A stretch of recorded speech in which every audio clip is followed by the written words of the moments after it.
Good evening, ladies and gentlemen. Thank you so much for tuning in. Thanks so much for locking it in and being a part of the show.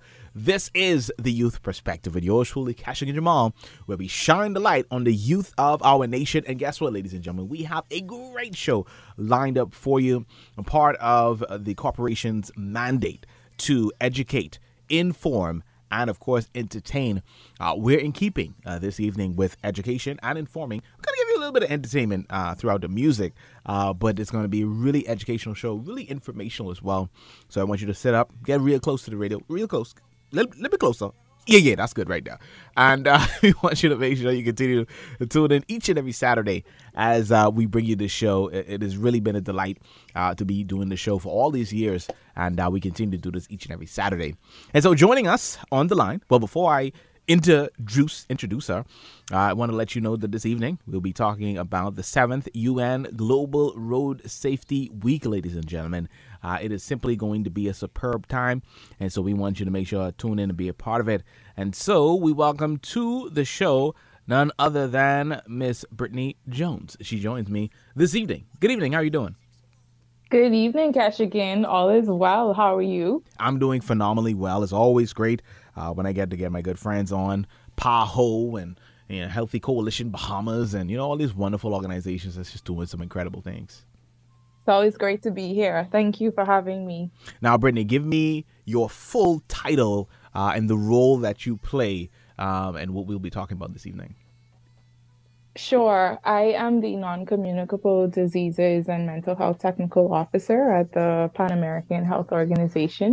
And today we will be talking about the 7th United Nations Global Road Safety Week. Right. And it's so great because, every year when they have these events, they have these amazing themes.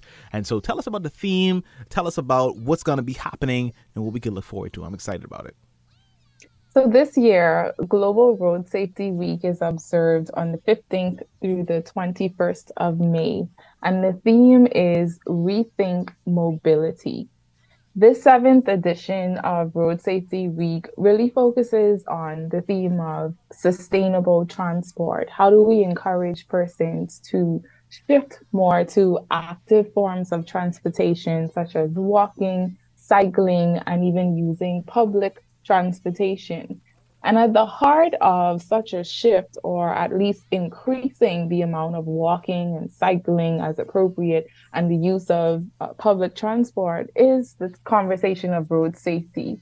So historically, a lot of countries have planned, designed, and built their roads just for cars. And when we start to rethink mobility, there's a need to think about how does that impact the way that people move. There's an increasing number of cars on the streets every day, and around countries, the sizes of the cars are even increasing. And so this poses a threat, or at least something to think about, not just for the motorists within vehicles, but also for pedestrians and persons traversing outside of vehicles. So rethinking mobility requires road safety, both for persons within and outside of the vehicles. And we also want to remember persons who may be more at risk, namely children, adolescents, people with disabilities, and the specific needs that they may have for transportation, as well as I said, pedestrians, cyclists, and other users of public transport. And as we look at the work that has been doing and when we look at what's going on, tell us a little bit more about the stats and what are the figures? Yeah, I'm really happy you asked. I think it's important to contextualize the discussion. So, road traffic injuries are among the leading causes of death and disability worldwide. So, globally, around 1.3 million people are killed and 50 million people are injured every year. This is particularly a concern for people ages 5 to 29 years old. And I said those age groups because 5-year-olds are the ones in a car seat that need to be properly buckled up.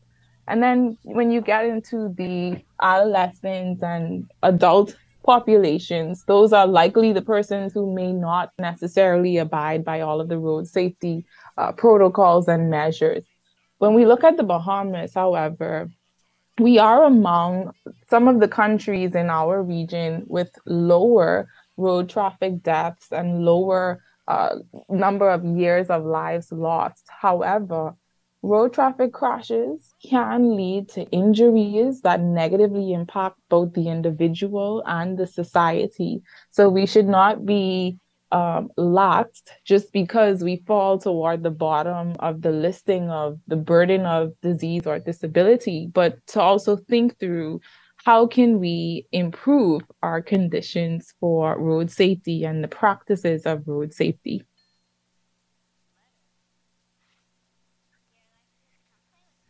And it's so important that we speak to why road safety a health issue, because we know that we've been talking along those lines. And so why is it a health issue as well? That's an excellent question. Road safety should be seen as a health issue beyond the conversation of the potential risks for death and injury, because the practice of walking or cycling or using public transport is actually favorable for health and for the environment. When we think about non-communicable or chronic diseases like heart disease, lung disease, some types of cancers, and even diabetes, they have linkages to the air pollution, just through the emission of carbon dioxide and other pollutants in the air that can trigger some of these types of conditions, as well as something we don't think about is noise pollution, particularly for persons who may live near highly trafficked roads or streets. And so, from that perspective, road safety and adhering to some of those protocols can be helpful as we shift to walking and cycling, helpful in our health outcomes in terms of getting in more physical activity, which we know is an important protective factor against some of those same chronic diseases. And you know, it's so important to be able to see the way forward as we look at any industry, in any vision. And I think it's important that we look at and highlight the global plan for the decade of action for road safety, 2021 all the way to 2030. And so Yes. I'm excited to hear about the action steps they're going to be taking. Yes. So, as you said correctly, this global plan of action for the decade actually aligns with some of the sustainable development goals within that same time period that we would want to look at how do we improve the way that people are able to achieve the best possible health outcomes, the best possible social outcomes, etc. So, in recognition of road safety, uh, there is there is a call for action for all uh, stakeholders, not just at the governmental level, but this business of road safety is everyone's business. We must look at how we can take multi-sectoral, multi-agency, multi-stakeholder approaches to achieve the target of reducing by 50% the number of road traffic related deaths and injuries. And that's really the crux of that global plan. Two of the approaches, I won't highlight them all, but two of the approaches that were mentioned is firstly ensuring safe vehicles as well as ensuring safe usage of roads. And this is what we want to look into when it comes to prevention of death and injuries. And as we look at speaking about the governments, not just here in the Bahamas, but around the Mhm. world, working this plan, design and build roads that are more safe. What could we do? What is our task that is available to us? And what are some road safety practices to avoid death and injury? Very, very important. Yes, so you're absolutely right, Keshagen. Governments around the world are certainly doing their part, but there is a role for the everyday person to play as well to avoid some of the ill um, the ill outcomes of poor road safety.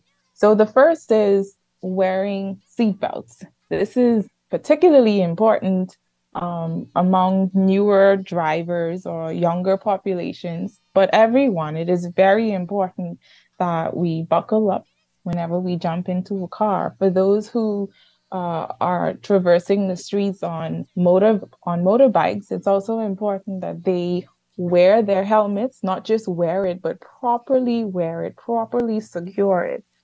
For persons who are traveling in vehicles with babies or toddlers, ensure that the appropriate car seat or booster seat has been installed in the vehicle to protect those passengers as well. When we think about the speed limits, there are specific speed limits for various designated places or types of roads. So, this is something to pay attention to. A lot of road traffic accidents are preventable, and speeding is one of the factors, the risk factors that we really need to address in order to curb this issue. So, slow down. The next thing is not driving while impaired, whether by alcohol or some other something else that may induce an impaired state, as well as not driving while distracted. That means putting down the cell phones, putting down the tablets, or whatever else may serve as a distraction, and try to focus on traversing the streets. For persons who find themselves walking, use the sidewalks whenever possible.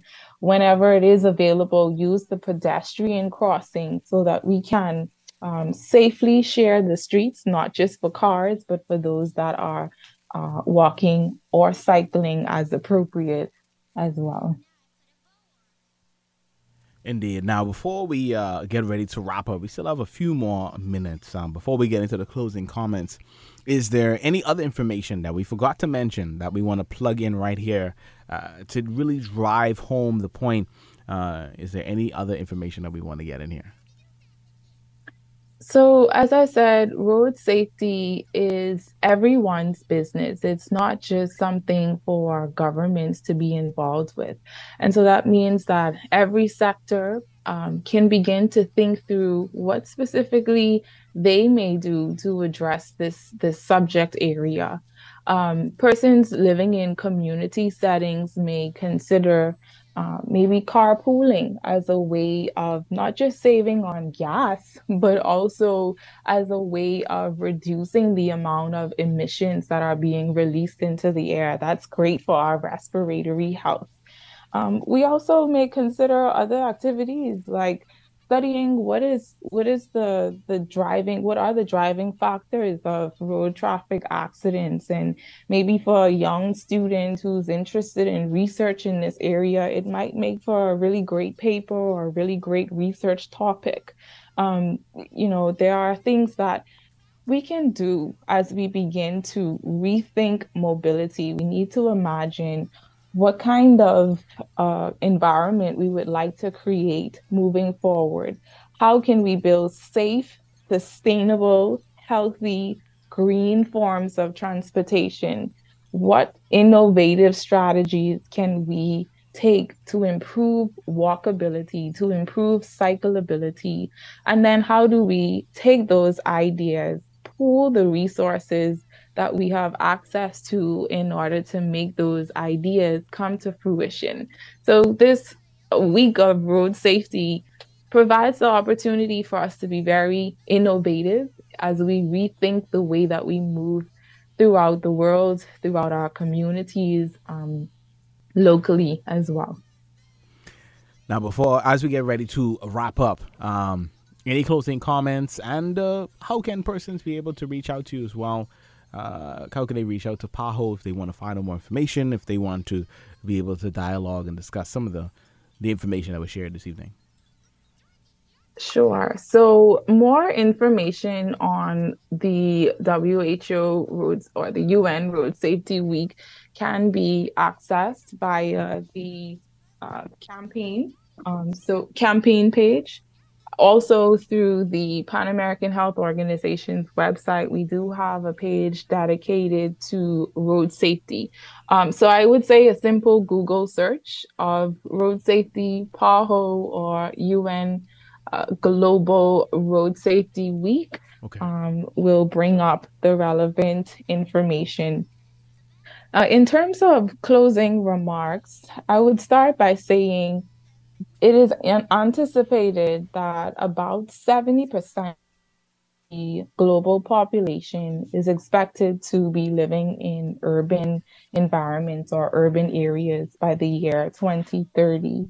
And this means that there will be an increased demand for public transport to facilitate how people move, and how those growing populations of persons move to and from their urban environments. And so the time to rethink mobility in anticipation of this growing need for transportation is now. The time to innovate and to implement unique strategies is now.